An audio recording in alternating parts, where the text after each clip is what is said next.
just racing all the time. I kept thinking, and then the police came and said, you know, and then reiterated what had happened. I said, I won't believe it until I see him. And I said, you know, you can tell me whatever you want, but until I see him, until I actually see physically Nathaniel, I won't believe that it's him.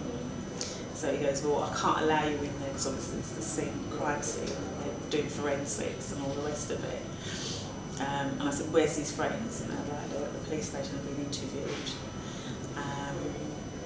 And then one of his friends, Mum, who knew really well, she called me. And when she said, here's a man, it's like,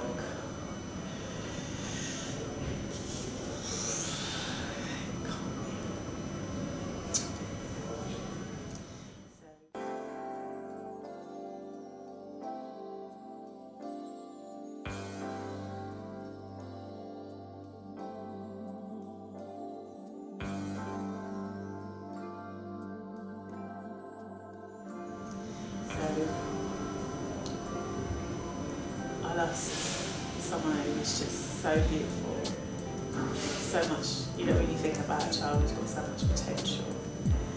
He was just so fun-loving. I mean, he never let anything faze him. I think in all the years, Nathaniel went through his ups and downs and his trials and stuff. He wasn't a negative or a nasty person. He saw good in everybody. And even like, you know, he'd have arguments, but they'd always come back around. And it's funny because when I talk to his friends now, they say that Nathaniel was the glue to all of their relationships, was that he knew so many people. Yeah. And he was like the centre point, because for him, he didn't, like with this boy, you know, he didn't have any issues with anyone, regardless of where you're going, because for him life was a mixture of what you make it. And he never had a bad word to say about anybody. Yeah, he was just such a positive young person. And he touched me as well, because it wasn't until after he died I realised just like how many people knew him. It was just like mad when you think about a 16-year-old, you know. But there were so many people, and I found it really hard initially when I used to go out, because everybody would be like, oh, I heard about Nathaniel, I heard about, even the kids I work with. That for me was just like a defining moment when one of the girls I was working with, and one of the girls was the most challenging girl I had ever worked with in my life. She was crying on the phone. She rang me and she was in tears. I said to her, she don't tell me you knew Nathaniel. She goes, he was like my little brother. She goes, he was so lovely. She goes, he always used to tell me off when I used to do things. He used to say to me, and it's like echoing some of the words I used to say. I could hear it saying, Nathaniel was saying, so do you know, you're worth more than that. And I just couldn't believe that, you know, he had that kind of impact on a lot of the people, but a lot of the kids that I work with. And yeah, his funeral, it was mad, it was crazy. It was just so many kids everywhere. And the night was just, again, it was just like an absolute stream of young people coming. And in one way, it was comforting to know that there's a lot of love out there for him. It still is, you know. Even last week I met someone I hadn't seen for, I think since Nathaniel died actually. And she was just saying, oh, I remember him when he was, you know, a little boy and he was running up and down, he was riding his bike properly, and, you know, I remember how sweet he was. I remember the first time he did he did, I think it was about 6 when he did the first stage dance for and my friend she did a show. Nathaniel went and danced, and it was amazing. He was just like so talented, you know. He choreographed it himself, and you know, it was full of life, just so positive. And yeah, so life is so different now without it. So my life is just like, I come and go and I do what I have to do. I come home and it's so dead quiet. There's no banging, there's no kicking the ball, there's no banging the door to get his bike in the door, scraping the furniture as he comes through the door. All that laugh of his. It's changed So you still work at XLP, which is a charity that is mainly works with youth. How did you continue working with youths? It's funny that people say that, but the passion for young people hasn't died, even though Nathaniel did. If anything, I think it's intensified, because for me, if I can help any young person pass their difficulties and achieve, then that makes me happy. And I know that Nathaniel loved what I did, and he was always involved in things that I was doing. And he'd always do a referral. Oh, I've got a friend who needs help, but can you help him? Yeah, my passion is still there. Like I think it's even intensified because I just see that there's such a huge need.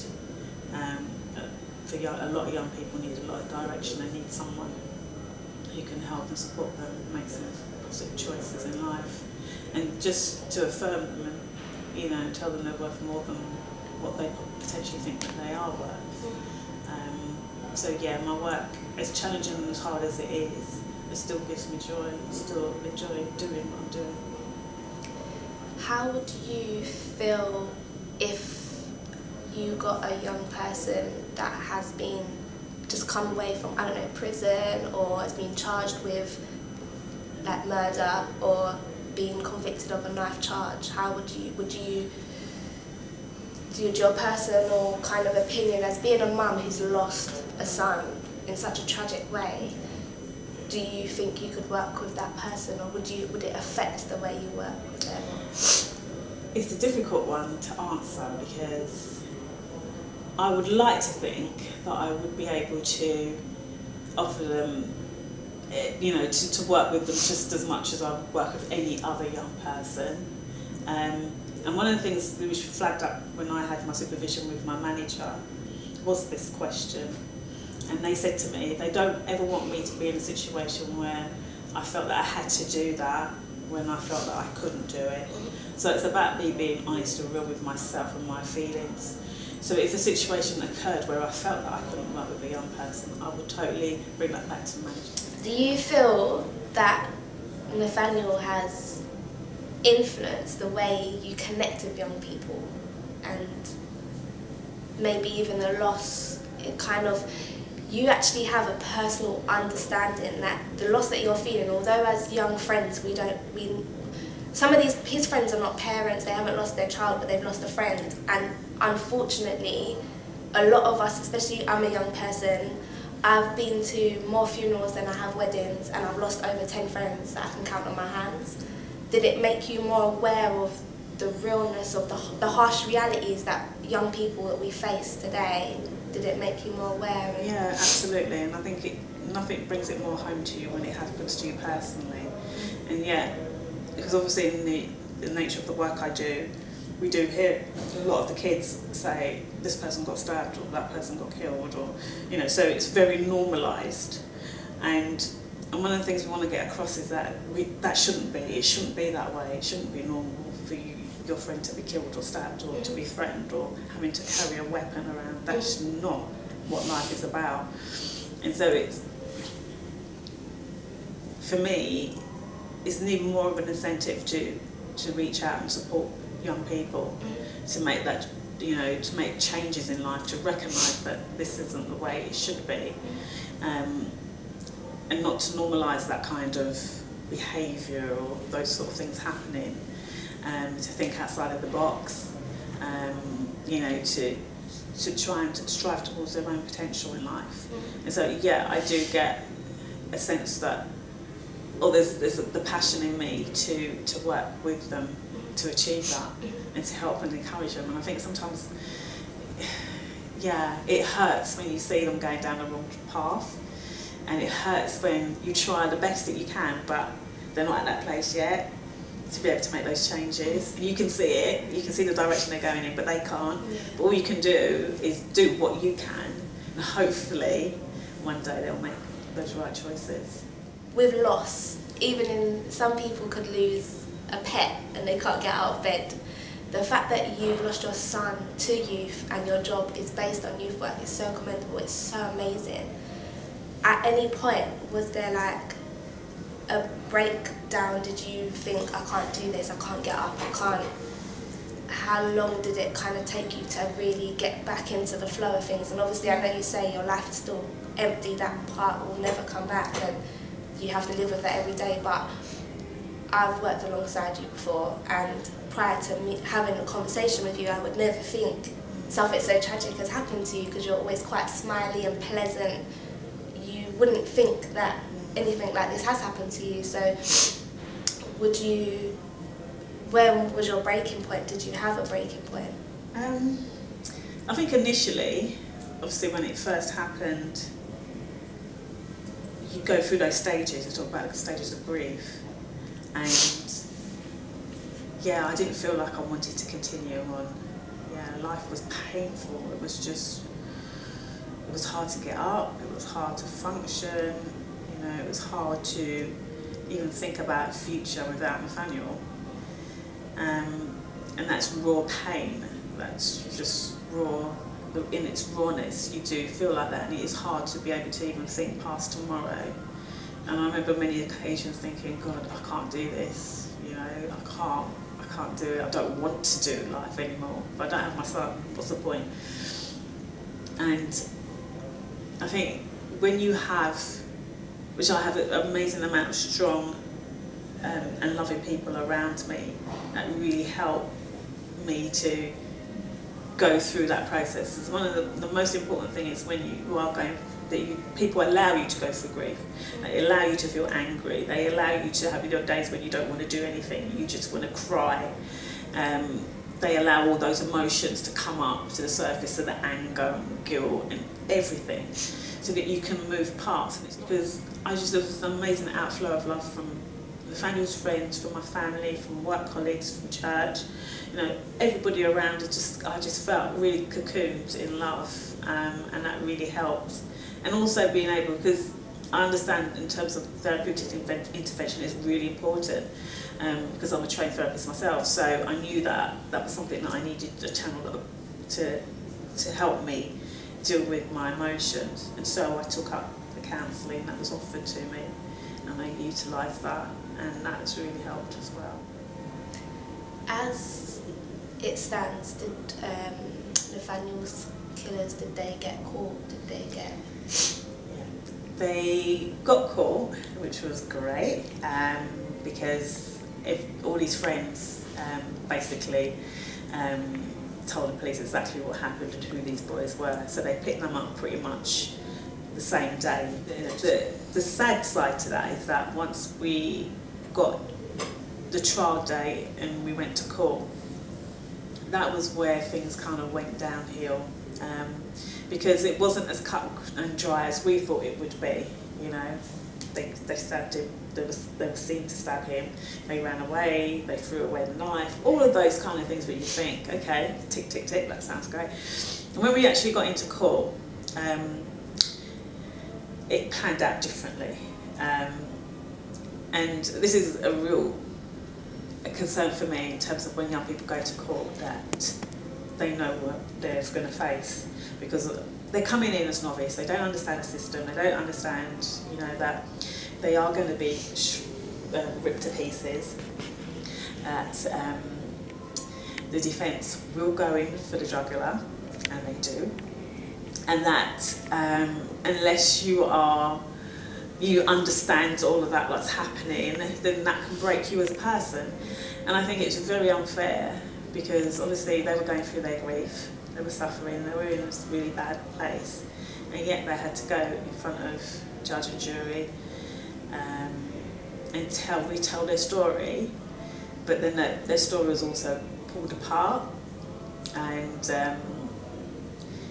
so the defence had a really fantastic barrister who just basically made Nathaniel's friends look like they were lying. And that was really sad. So what long and short of the story was that the jury found them not guilty, and they walked out of court. They got away with it. And is that this? I mean, the boy that stabbed him, because there was 3 that were held joint enterprise, because there were 2 brothers and a friend, and they were all connected because they were all friends, and they were all part of, obviously, what happened. They did a wall of silence initially, so they didn't say what happened, but when it came to the hearing, the court date, they then said that it was self-defence, because he was protecting himself against Nathaniel. Now, it was their story against Nathaniel's friends, so they claimed that Nathaniel had a knife on him, even though there was no evidence of the knife. Even when they checked, because he had a little pouch that he carried with him, even when they checked that, in terms of the size of the knife the guy claimed that Nathaniel had, when they played that out in court, because they brought the bag, brought the knife, put the knife in the bag, and the knife was out like that, so there's no way it could have zipped up and stayed in it, and if anybody would have seen that he had a knife on him. Because the knife was found on the scene, and no one's saying how the knife got there, so that was the big elephant in the room, in terms of like when the guy came and did a resuscitation on Nathaniel, he said he saw a knife. Then when the police came, there was no knife there. When they read out in court what had happened, so they basically had 3 boys up. So 2 of them actually went on, 2 of them didn't go on the stand, but the one that actually stabbed Nathaniel did. And yeah, it was a, you know, I'm not saying that he didn't come from a really, you know, sort of rubbish background and had loads of issues and carried a knife around because he was in fear of his life and stuff like that, which is all genuine stuff. But you know, when you can only hear one part of the evidence and not the whole picture, so there's a lot of evidence against him that wasn't played out in court that the jury weren't privileged to hear. A lot of information that it was so wrong, in terms of like, we know that if all that information had come out in court, then he definitely would be serving time now.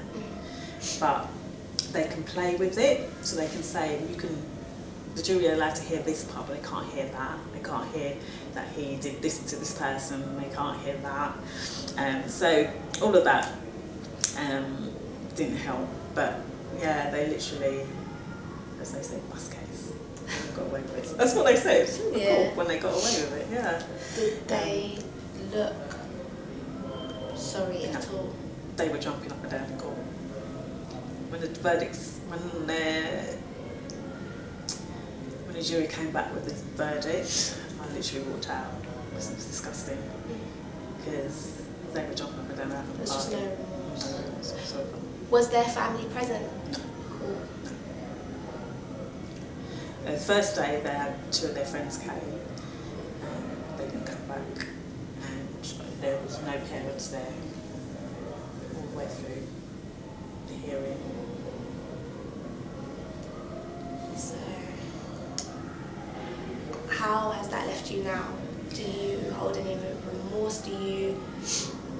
How do you? It makes there's anger, obviously, because, you know, I think that, you know, the justice system is crap where it comes to, absolutely. So I can't blame the boys, because, you know, we had a judge and we had a jury, and we had evidence that should have been produced, which wasn't. So it's not their fault, it's the system's fault. So I'm angry at that.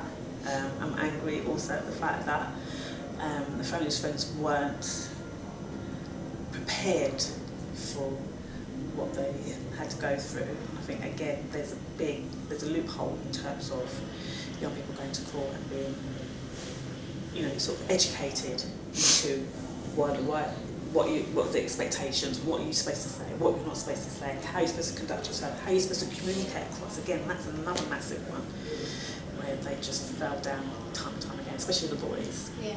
Because and I can understand if you're under that amount of pressure day in, day out, it's hard, because, you know, Nathaniel's friends, especially the first one that went up into the stand, was in the stand for about 4 days solid.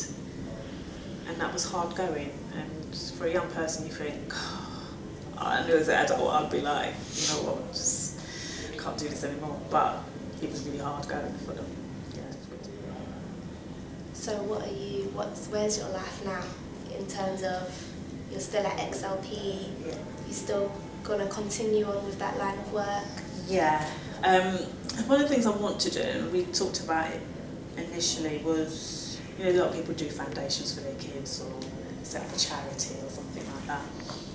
And but I do want Nathaniel's name to be recognised, and I want to do something around that.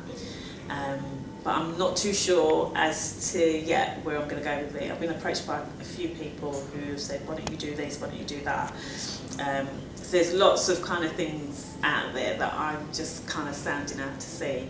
But definitely I want to, I mean, football was his passion, his love, and his first love, and I'd like to do something around that. So there's an achievement award for boys who want to do football, or foundation for football, or academy, or whatever. But I'm sounding out things, and yeah, I think it's early days yet to decide on definitely what it's going to be and what it's going to look like. But yeah, definitely want to do something.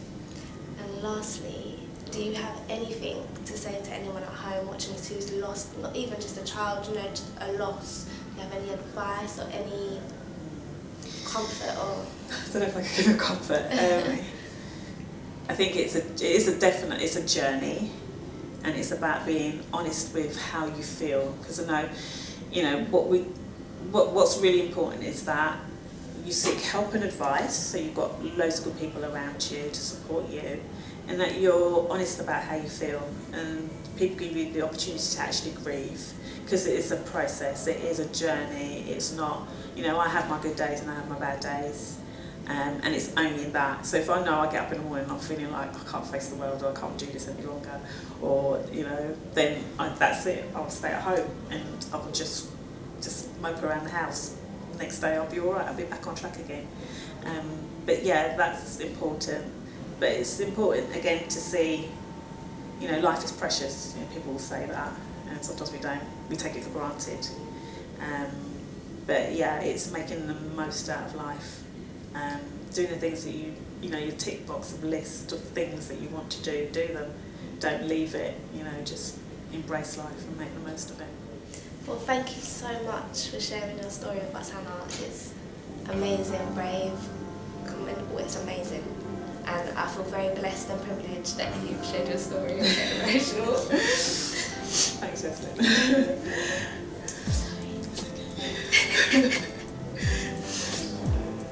I'll definitely be cutting that bit out. The everyday breakdown. But no, thank you for sharing your story with us. If you have been affected by any of the issues that Hannah spoke about today, also anything to do with XLP charity, there will be a link in the bio. So thank you again for watching, and we'll see you soon.